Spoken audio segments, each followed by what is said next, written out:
Hello and welcome to the 1/106 of a second photography podcast. I'm speaking to Richard Jon today, and Richard does documentary photography within a music scene. So Richard, can you just sort of talk about your photography and introduce yourself, please? Hi, so I'm Richard Jon.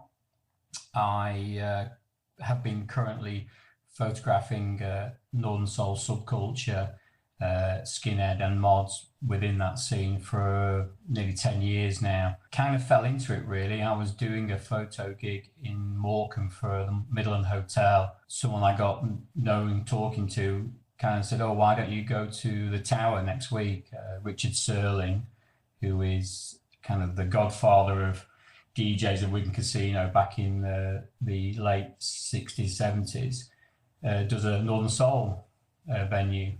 And literally from there, it snowballed to me photographing up and down the country and even going to Brazil, to Sao Paulo, to photograph the scene out there. So it's been a bit of a roller coaster. What draws you to photographing subculture then? There's a phrase used within Northern Soul saying it's a way of life. I went in there kind of completely open with no preconception of what to expect. And I have to say I was welcomed with open arms, and you meet people from all sorts of diversity and way of life. And it is a way of life. You know, these people dress the way they dress and invest a huge amount of money and time in records and vinyls. And it's not a fad. It's not a trend that's going to go in and out of fashion.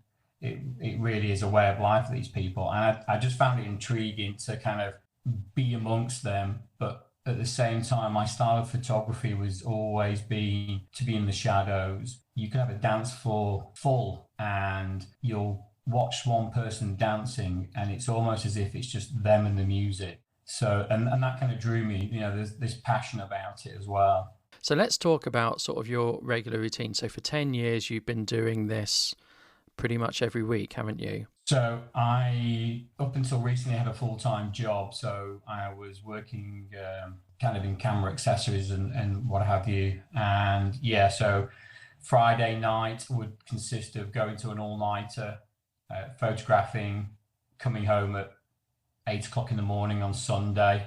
So when most people are getting up to do the B&Q and shopping, I was crawling into bed. That kind of continued for about 8 years until eventually I kind of pared back a little bit. I wasn't doing as many as I did because you kind of find that you start to photograph the same people. It's a small network of people and you can't always take pictures of everybody that you want to be taking. On the back of photographing a few mods in Blackpool, I got offered a teaching job at the local college, evening class. Having never taught before and completely new to it, just got kind of thrown at the deep end, which is how I kind of live my life and learn, basically.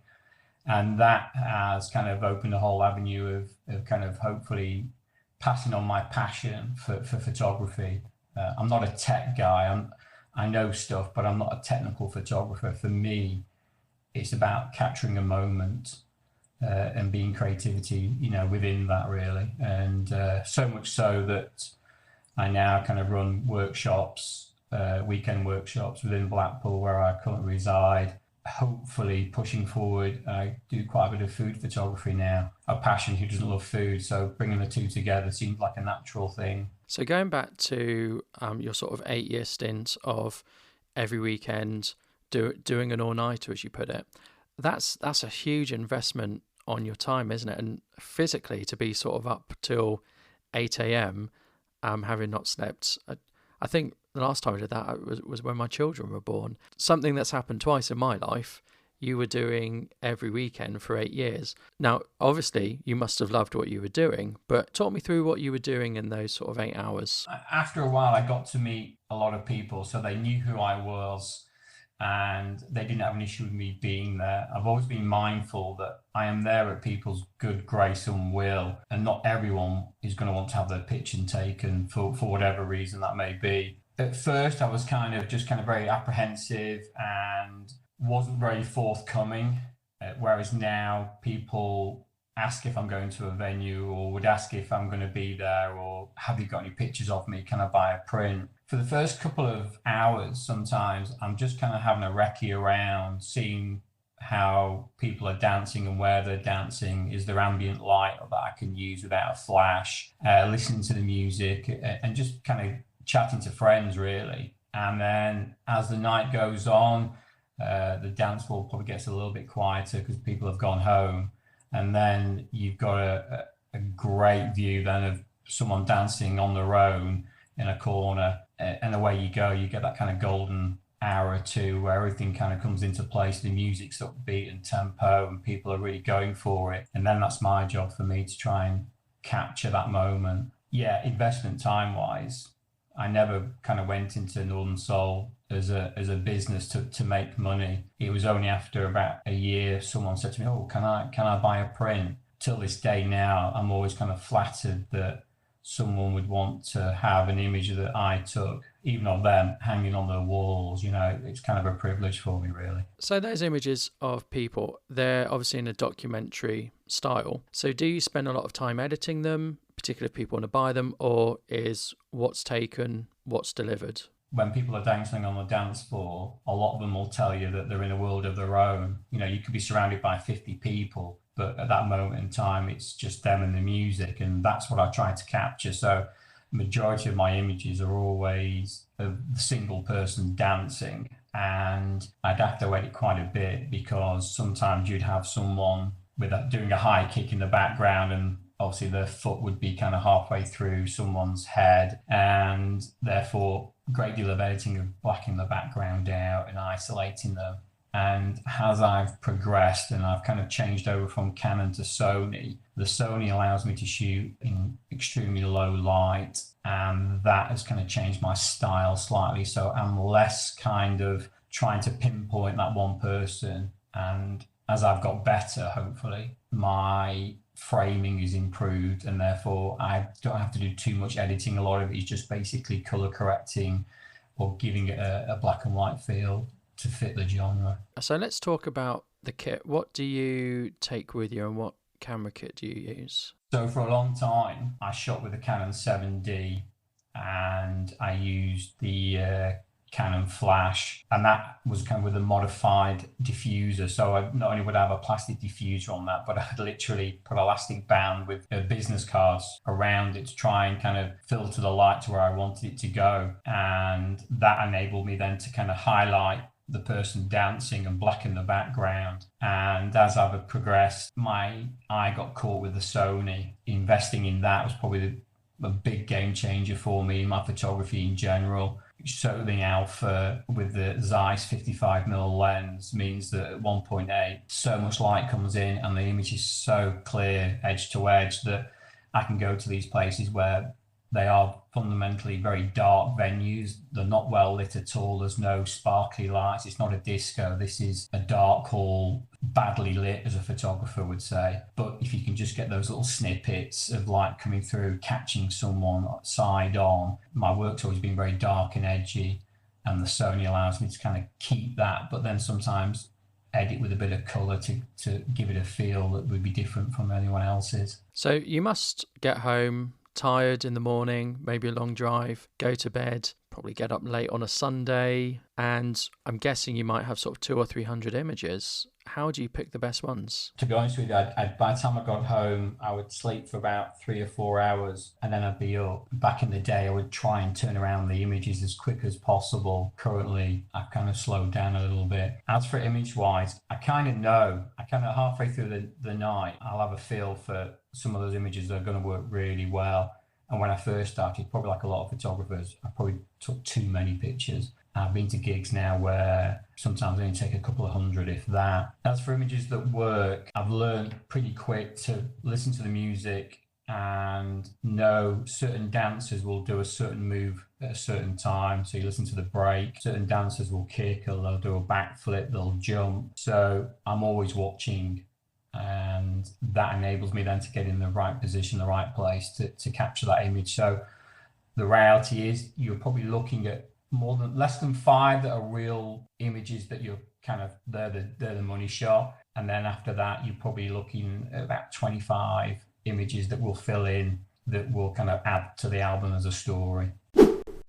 So do you rate your images through the night, or do you wait till you're home and you can look at them on the screen? I get asked at night, have you got any good images? And I always explain, I wait till I get home so I can see them on the Mac. Looking at an LED screen on the back of a camera, you can be fooled thinking, oh, that looks good. That's the one that's going to be the shot. And then when you look at it on the screen, you kind of realize, oh, it's probably not as good as I thought. So I've kind of always held back and just said, oh, hopefully we'll see. and that's kind of how I stuck with it, really. This could be quite a solitary venture, or it could be quite a social venture. Which one is it for you? When you've been doing it, have you just been on your own, not really engaging with people, or have you been constantly talking to people and people coming up to you and approaching you? Which one has it been? I have to say it's been both. As the journey goes, when I first walked into the Blackpool Tower Ballroom on my own, camera gear, I didn't know anybody. I stood in the corner, I watched, as always, stand by the side of the dance floor. I never go onto the dance floor. It's just a rule I have. I don't want to get in anyone's way. I've probably missed a million amazing shots, but for me, I always felt I didn't want to interfere, or I didn't want people to see me taking their picture, because I wanted it to be as natural as possible. I didn't want there to be a pose or a deliberate dance move to just to get a picture. So at first it was very solitary. Like I said at the beginning, over time people suddenly get to know who you are, and more so when I was again photographing at the tower, someone was standing behind me and I said, oh, it's okay, just go past, don't worry, I'm just taking a picture. And he introduced himself and he said, no, I'm from Barcelona, I follow you on social media, I just want to say hello. And that was the first time I kind of thought, oh wow, people either know of my work or me, and that kind of changed a lot for me. And after that, you know, I've got to meet friends all over Europe, and like I said, I went to Brazil on a Kickstarter to photograph the Northern Soul scene, and I'm still in touch with those guys there now. And it is a family, you know, as corny as that may sound, and there's always going to be falling out and bickering, but now you can't go to a Northern Soul gig without talking to the majority of those people. In fact, I met my girlfriend, my partner, through Northern Soul dancing, and I never got involved. I always wanted to be kind of separate from that, and that's been great, because obviously we can go to a gig, she can dance all night, and I don't have to worry about leaving her on her own or wondering if she's okay. People ask after dawn, and I can just get the pictures done. So it's changed my life in a lot of ways, and in a lot of good ways, really. I'm really glad to hear that. That's really good. So what sort of advice would you give someone who is looking to get into maybe gig photography? That's probably the genre that people might want to get into, that you would be good at advising on. So someone, they've got an all right camera, maybe not top of the line camera, because I'm not saying people should go out and spend £3,000 on cameras and lenses, but they've got an all right camera. What should they do to get good shots at a gig or in this dark environment? I learned to shoot manual straight away after a couple of months of picking up a Canon 40D, which was my camera of choice for a good couple of years and a workhorse. So for me, I love prime lenses. So if you can get yourself a nifty 50, Canon or Nikon, gives you the ability to drop your drop your f-stop. So, you know, we can get down to 1.8 or 2, which can let loads of light in, so faster shutter speeds. Be brave, be passionate, and love what you do. There's nothing worse if you kind of not looking forward to it, or you feel a little bit about it. You've got to kind of love what you do. And it's going to be hard work, it really is. But you get to meet some amazing people. And just get out there. The more you shoot, the better you will be. You know, you can learn as much as you want on YouTube and read as much as you can. But you've got to get out there. And that's the only way I learned. As a self-taught photographer, it was talking to people as well, getting advice, constantly learning. And even now, get out there and do it is one thing I would say to anyone. And if you love what you do, then you know you're going to just move forward every time. I would say it's meaningless to sit and watch hours and hours of YouTube videos on photography. And they are good YouTube videos on photography, because I'm self-taught as well.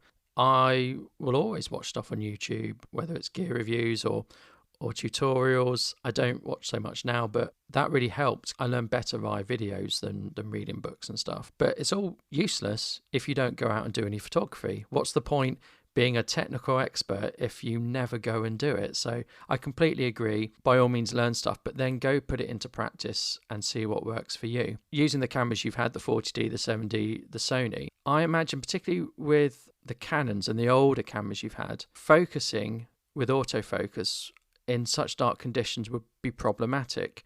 Were you a manual focuser? I'm going to say no. The advantage of having a speed light enables you to just push it a little bit further. And this goes back to what I said before. If you can shoot in manual and learn how your camera will operate and navigate through it, I found that I was just able to keep my focus point, not center, probably just kind of a fraction up from there, and focus on a certain point. And again, it's about understanding the light, so that if there was ambient light there and they were dancing in it towards it, then I could get a focus point. And it was trial and error. I would always kind of make sure the flash wasn't too bright, because I like the images to be dark and moody. But from the 40D, yeah, I struggled. I went to the 7D, and I currently have a 5D Mark II, which is an amazing camera, but it's so big and bulky, I tend not to use as much. Whereas the Sony, it's not as fast sometimes on focusing, believe it or not, but you learn to kind of live with the tech that you've got. And I'm not one for going,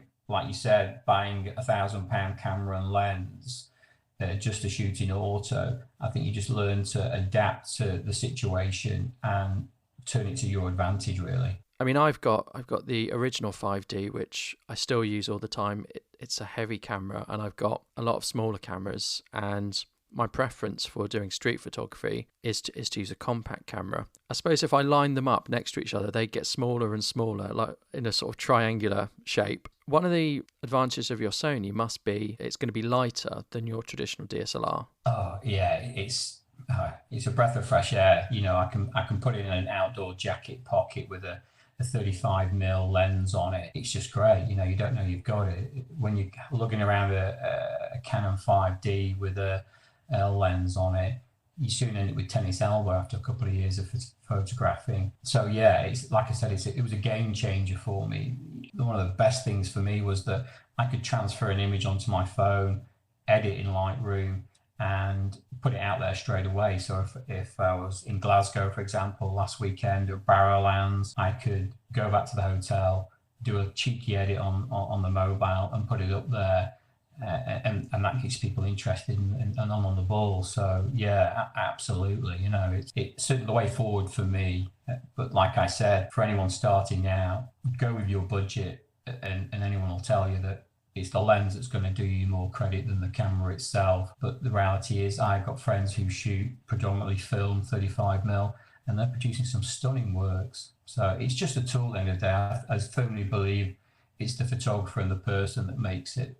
It's that relationship you have with whatever subject it is you're photographing. I mean, I sort of echo that. It's a tool. You know, I've got a variety of bits of gear. All I find is I could get the shot with one bit of gear, and I could get the shot slightly quicker and with slightly less effort with another bit of gear. So I've got a flash that's TTL and I've got a flash that's manual. I would get the shot regardless if I'm using flash, but it's just quicker with the one with TTL. I don't have to fiddle about. And so really all I think gear does is make you shoot quicker or help you get the result quicker. I think with anything you can get the same result. It's just about how long it takes you. Yeah, absolutely. And I think as well, the handful of photographers who photograph the Northern Soul scene, everyone has their own style. I have a few colleagues who kind of do the slow shutter speed, so you kind of get that blurred motion. And some of these guys are a basic kit lens onwards, and then some are using, you know, Sigma Art Lens 50. Yeah, I would never. I have students who kind of say to me, "Oh, should I buy this and should I buy that?" And I go back to what I said before. Your kit lens is a good lens; it'll do exactly what you want it to do. A lot of it is confidence. And then if they ask me if they want to buy a lens, I predominantly shoot prime. And that gives me that speed option as well. If shooting with a prime lens for me is faster than a standard zoom lens. So for the students, I always say to them, nifty 50 all the way. It's going to game change, and also it's going to start making you move around and look for that picture instead of standing there and thinking, well, I can zoom in, I can capture it.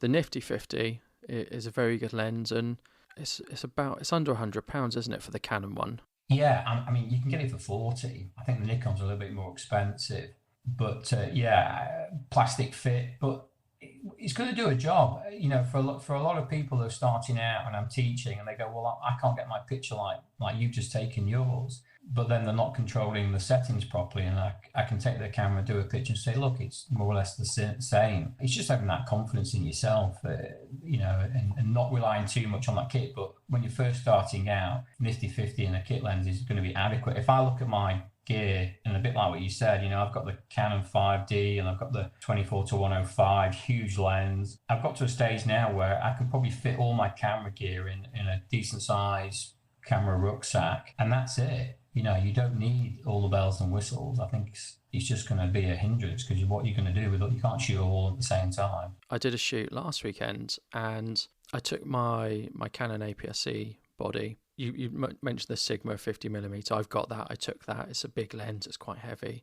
Took another lens. I've got this pancake lens, which is 24mm f2.8, and it's small and it spends most of my time on my camera. And I thought, it's hardly worth taking off. I'll take that as well. It's not going to weigh me down. It's so small. The best shot I got was with that lens. So I took 3 primes and I got my best shot, and the shot I was most happiest with, and the sharpest shot with my cheapest prime, which was that one that was just an afterthought, where I took it because I couldn't be bothered to take it off the camera. It acts as a lens cap, really, you know, that you put in the front. It does go to show cheap doesn't mean bad. It was a nice image and I was happy with it. The other lenses were too telephoto to get that. So it's just about having the right lens at the right time, really. Speaking of that, do you bring other lenses with you, or do you just have one lens? That's it. With my Canon, I've always shot with one main lens, and that was the L lens 24 to 105. And I've never really shot with anything else other than that's probably my main Canon lens for the past 8 years up until Sony. I've had the kind of the 10 to 20 Sigma, and I had a nifty 50. But like I said, after a while, I wasn't using it, I wasn't shooting it, and I thought, I'll sell those and I'll put the money towards, you know, something else. And with regards to the Sony, go back to what you said, yeah, I have a Samyang 35mm, and I could have gone for the Sony Zeiss, but the Samyang lens is obviously half the price, and that is on my camera majority of the time if I'm out and about doing street photography. 35mm is just a lovely focal length, and apart from that, then it's the Zeiss 55mm for kind of food photography and Northern Soul. The focal length just works really well for me. It keeps my distance, and I can get a really good frame. So like I said, I've kind of really tried to pare it down. I've tried not to think, oh, I need the next greatest and best camera or lens. As far as I can tell, I'm doing a good enough job, and I'm happy with it, and the people who buy the images are. So I guess the proof's in the pudding. I mean, a lot of my cameras are 12 megapixels. I've got several cameras that are around 12 megapixels, and I think that's fine. You know, that I've never gone, oh God, I wish I had more megapixels. I have other cameras with more megapixels, but when digital first started and you had 4 megapixels, yes, I can see the need for wanting more than 4 megapixels. But if it's 12 megapixels, 16, 24, 42, I don't think anyone's going to look at it and will be able to tell the difference. It gives you a bit more flexibility in editing if you're going to print it high quality, but I don't think anyone can tell, because most photography is consumed on a screen or on a phone now. Absolutely. And I think there's a surprising thing is, I don't know if you've seen it, but it's funny how people who shoot digitally with more megapixels end up editing with a real grainy feel to it, as if they've shot it on film. It always baffled me slightly that they would do that. But you're right, you know, if it's going to be just online presence, no one's going to know the difference. By the time you've uploaded it, it's compressed. I have to say, when I started printing my work, and that's another thing I would implore people to do, you know, if they've got an image that they're really happy with, print it out, because it comes alive then, you know, it really does. When people were buying prints, not just a Northern Soul, it was so nice to kind of see them printed, you know, black and white and framed and mounted. But for me, a lot of my work now, currently, I've got work hanging in the Winter Gardens in Blackpool for next month for the International Soul Festival. And I hang 4 portraits in the glass cabinet. So they are literally blown up to A0. And a couple of years before that, I was doing images literally kind of 12 foot in length. So I never really worried about the quality of the image, because if you're shooting black and white, you can kind of get away with that graininess. It's not going to, and no one ever said, oh, I think it's a bit grainy, or, it's not quality wise. So it's kind of always worked for me. And like, I've never really kind of thought, oh, I need to get one that's got huge amount of megapixels. Who could afford that anyway? My next question is going to go away from the Northern Soul photography, because start a discussion about teaching photography, because I know you teach photography. It must be really nice to teach photography and see people develop photographically. No pun intended there. It is. I've done it for 3 years. Like I said, I got contacted by a friend who, I was actually just landed in Brazil, and she emailed to say, do you fancy teaching? They need a tutor for evening class. And I said, well, I'm kind of busy at the moment. Can I call you when I get back? And had an informal interview. The job was kind of mine.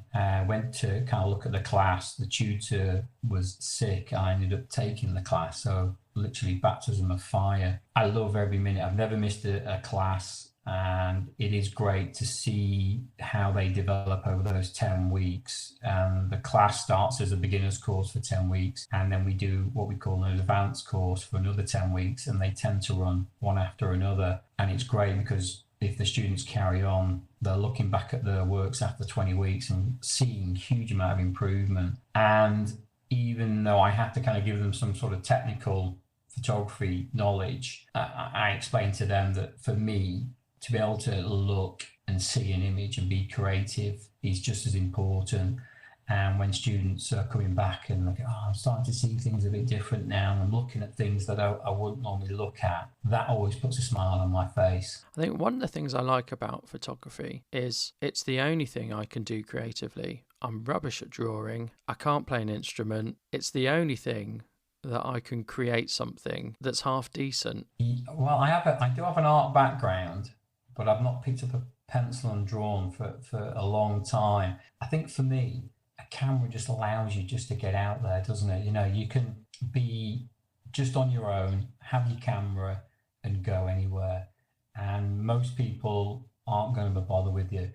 I live just down the road from Stanley Park, and you walk into Stanley Park at 5:30 in the morning, and there's only either me with my camera and dog walkers, and it's a good morning and a nod, and no one's going to bother you. You can get that sunrise and get those lovely moody shots. It's fine. No one's going to look at you in a certain way.